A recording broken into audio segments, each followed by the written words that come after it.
Hi, Nick. Well, I wanted to send you a video to tell you a little bit about the day that you were born and the time surrounding the time that you were born. June the 7th, 1986. Um, that year, we were living with Grandma Dora and Grandpa Nick, and we lived there on Mary Louise with them. I was a secretary at UT Health Science Center, and I worked for two pediatric gastroenterologists and a nutritionist, and I did all their typing for them. And your father was a senior at at UTSA, and he was a full-time student in the mechanical engineering department. And he was due to graduate in May, and your due date was in June. And back in that time, we were, like I said, living with Grandma and Grandpa, and we had baby Audie.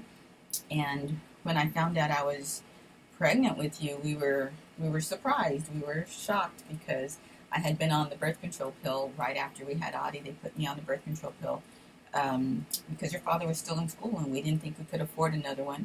So we were trying to be really careful. And we found out that we were pregnant, and the doctor just said, just stop taking the birth control pill, and we'll go from there.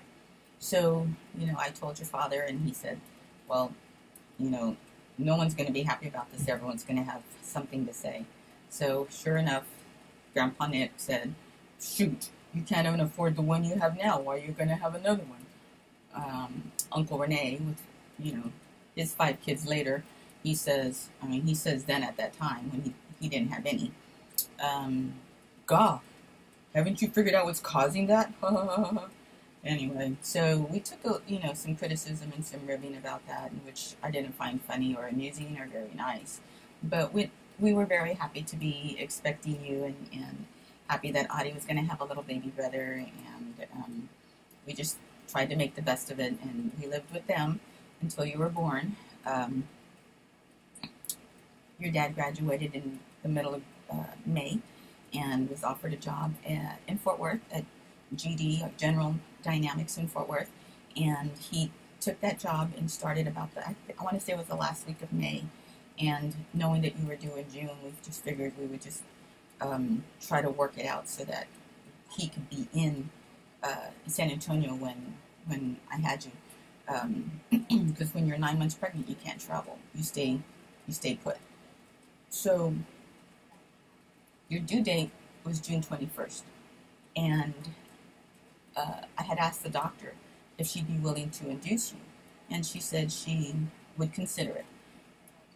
So your father started work, and we were thinking we could induce you on a Saturday. So we asked if you could be induced on a Saturday. She said no, that she could probably induce you on June the 6th, which was a couple of weeks earlier, but it was a Friday.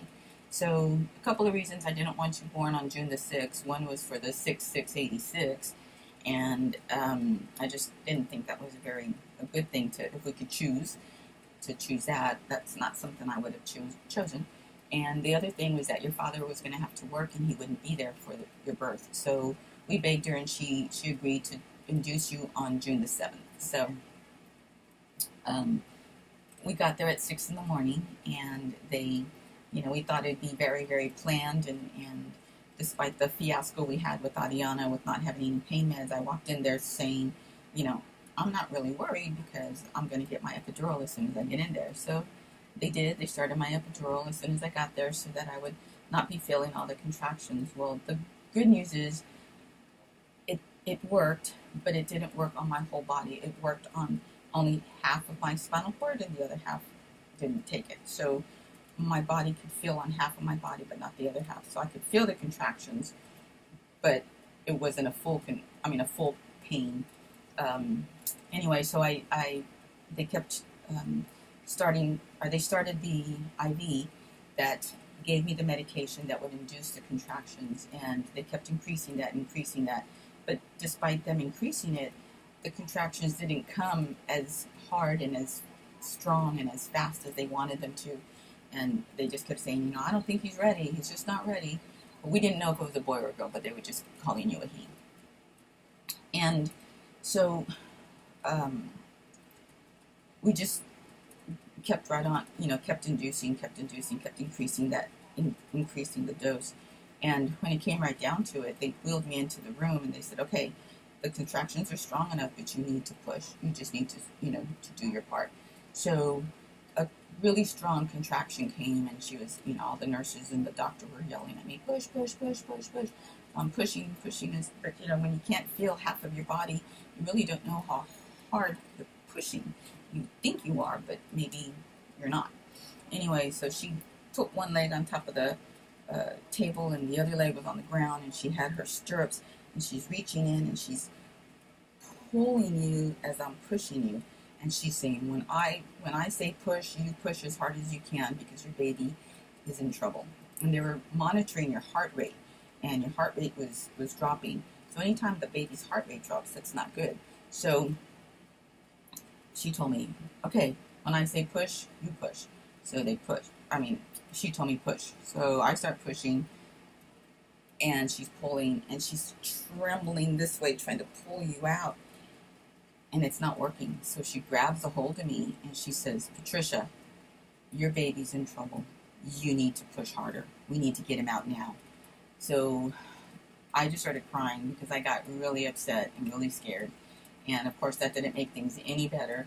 But nonetheless, when they said push, I pushed as hard as I could. And she's pulling, I'm pushing, out you come, and you're blue. You're as blue as the sky. And it's silent in that room.